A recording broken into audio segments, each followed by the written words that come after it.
Bonjour à toutes et à tous et bienvenue sur Jurisconsulte, antérieurement dénommée la rubrique de l'immobilier. Alors aujourd'hui, pourquoi ce changement de dénomination ? Tout simplement puisque je vais vous apporter aujourd'hui une expertise juridique, en plus des connaissances dans des domaines qui vous intéressent et me passionnent. Il faut savoir qu'aujourd'hui, l'ensemble des commentaires de la chaîne me posaient des questions sur l'état du droit applicable. Donc aujourd'hui, la chaîne vous apportera ces connaissances et bien sûr cette expertise technique qu'il n'y avait pas antérieurement.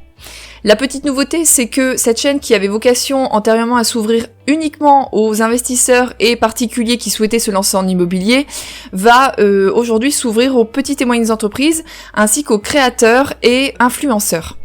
Jurisconsulte aujourd'hui a un site internet qui lui est dédié, avec des prestations qui sont proposées, ainsi que des formations EPAC, si vous souhaitez bien sûr aller plus loin. Je vous invite à aller y faire un tour, le lien est dans la description de la vidéo. Passons maintenant au sujet du jour, qui est celui du bail mobilité. Alors, il faut savoir que le bail mobilité a certaines particularités, c'est ce que nous verrons dans une première partie, et ensuite, dans une deuxième partie, nous détaillerons précisément quelle est la différence avec les autres types de baux, notamment les clauses obligatoires et celles qui sont interdites. Donc, dans un premier temps, les particularités du bail mobilité. Il y a une première particularité qui est celle du logement pour lequel le bail peut être proposé. Il faut savoir que le bail mobilité ne peut être proposé que pour les logements meublés. C'est un décret de 2015 qui détaille précisément l'ensemble des meubles en fait qui sont obligatoires pour proposer en fait un logement dit meublé. Je vous invite en effet, je mets le lien dans la description de la vidéo si vous souhaitez connaître les mobiliers obligatoires, voilà, vous cliquez tout simplement sur le lien. Dans les logements meublés sont également inclus la colocation. Alors, il y a une particularité avec la colocation, c'est que certes, en effet, vous pouvez proposer un bail unique à l'ensemble des colocataires qui sont en place. Par contre, si vous proposez un bail mobilité à une personne qui vient intégrer la colocation, sachez qu'aucune clause de solidarité ne pourra lui être imputée. Pour rappel, la clause de solidarité signifie que l'ensemble des colocataires qui sont sur place, ainsi que leurs cautions respectives, doivent payer l'intégralité du loyer qui est dû au propriétaire s'il y a déficience d'un ou plusieurs colocataires. Un propriétaire qui aura un logement nu, donc ça veut dire sans meubles, ne pourra pas proposer ce type de bail. La deuxième particularité au bail mobilité, c'est sa durée. Vous avez souvent des particuliers, donc souvent c'est des étudiants ou des salariés, qui viennent vous voir et qui vous disent voilà, je dois faire un stage dans la région, je ne m'y installe que pour 1 ou 3 mois, et du coup en fait j'aimerais intégrer votre logement, mais comment je peux faire si voilà je ne suis là que pour une durée limitée. Le bail mobilité est tout à fait adapté à ce genre de situation, ça peut être également un salarié qui a une formation professionnelle dans le coin, ou également qui est en mutation professionnelle et qui cherche un logement, mais là voilà pour une durée assez limitée. Il faut savoir que, comme je le disais, la durée du bail est de 1 à 10 mois. Vous pouvez, en qualité de propriétaire, proposer une modification de cette durée.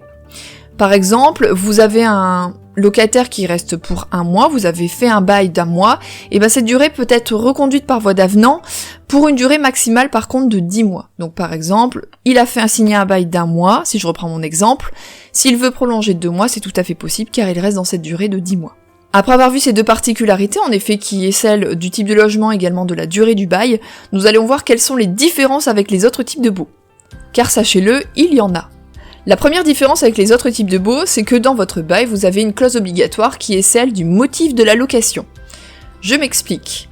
Tous les locataires ou colocataires qui viennent vous voir pour signer un bail mobilité ne peuvent pas le signer. En effet, il y a des conditions qui ont été fixées par la loi du 6 juillet 1989 qui intègrent dans ces articles les 7 motifs pour lesquels un propriétaire peut signer un bail mobilité. Je vais vous les citer tout simplement.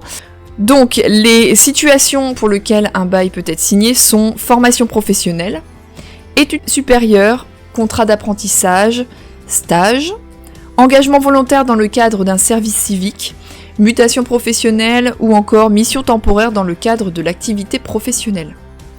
Ces 7 conditions doivent être indiquées dans votre bail, mais bien sûr le propriétaire doit cocher l'une de ces situations, et bien sûr il doit justifier sur toute cette situation en demandant au locataire les documents qui permettent en effet d'indiquer le motif précis de la location.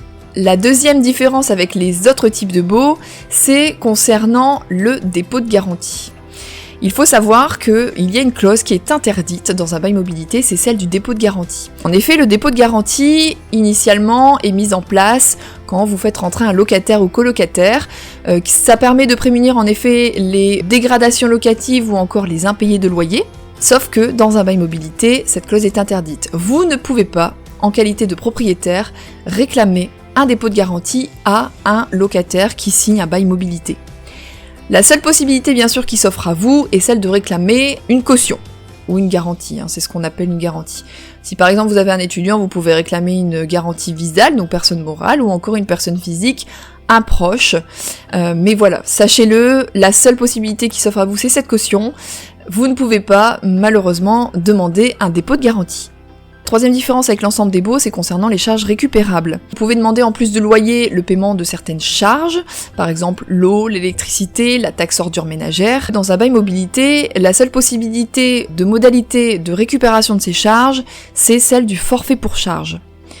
Je vous fais juste un petit rappel sur l'ensemble des possibilités normalement qui sont offertes à un propriétaire lambda qui signe un bail classique. Dans un bail classique, vous avez 3 possibilités. Soit provision pour charge avec régularisation annuelle, ça veut dire que vous mettez un montant qui sera régularisé postérieurement avec des factures au fur et à mesure, soit un paiement périodique des charges sans provision, donc c'est-à-dire que en fait le montant sera défini au fur et à mesure des factures qui seront reçues, donc le montant ne sera jamais fixe, soit un forfait pour charge, donc ça veut dire que le propriétaire fixe un montant en amont, et ce dernier pourra être révisé uniquement chaque année. Le bail mobilité, lui, ne rend possible que le forfait pour charge. Ça veut dire que, en effet, vous ne pouvez pas, c'est interdit, indiquer une provision pour charge ou un paiement périodique. C'est impossible. Donc la seule possibilité pour vous, c'est de prévoir en amont un montant qui sera défini. La 4e différence avec l'ensemble des baux, c'est concernant le délai de préavis du locataire. Un locataire peut décider de partir du logement 1 mois avant la fin de son bail. Bien sûr, ce dernier se fait par lettre recommandée avec accusé de réception ou encore remise en main propre. À la différence des autres baux qui peuvent prévoir en effet soit un délai d'1 mois selon les particularités ou de 3 mois, le bail mobilité lui sera automatiquement de 1 mois. La 5e différence avec l'ensemble des baux, c'est que le bail mobilité est non reconductible et non renouvelable. Comme indiqué précédemment, le bail mobilité a une durée qui est limitée dans le temps, au maximum à 10 mois. Il peut en effet avoir une modification par voie d'avenant, mais il faut respecter ces 10 mois maximum de location. La particularité, c'est que si vous avez un locataire qui dit « moi, au bout des 10 mois, je souhaite reconduire le bail, le prolonger », c'est impossible. Le propriétaire devra dans ce cas proposer un bail de location classique meublé. Pour rappel, la tacite reconduction consiste en effet à ce que le bail soit renouvelé à échéance, sans qu'il y ait en effet de signature de nouveau bail à prévoir derrière. Le renouvellement lui nécessite la signature d'un nouveau bail. En bail mobilité, il est impossible de reconduire ou de renouveler ce dernier, sauf bien sûr par voie d'avenant dans la durée limitée de 10 mois. Enfin, le bail mobilité doit nécessairement être fait par écrit, c'est la loi du 6 juillet 1989 qui l'impose. Donc pour rédiger un bail, cela peut être particulièrement difficile. Jurisconsulte bien sûr vous accompagne pour la rédaction de ce bail mobilité. Dans l'onglet pack et formation, vous avez 2 packs qui sont proposés. Le pack longue durée, location longue durée pour lequel un bail mobilité est proposé, ainsi que le pack colocation. Ce bail mobilité a été rédigé en répondant à l'ensemble des textes réglementaires et il est modulable en fonction de la situation dans laquelle vous vous trouvez.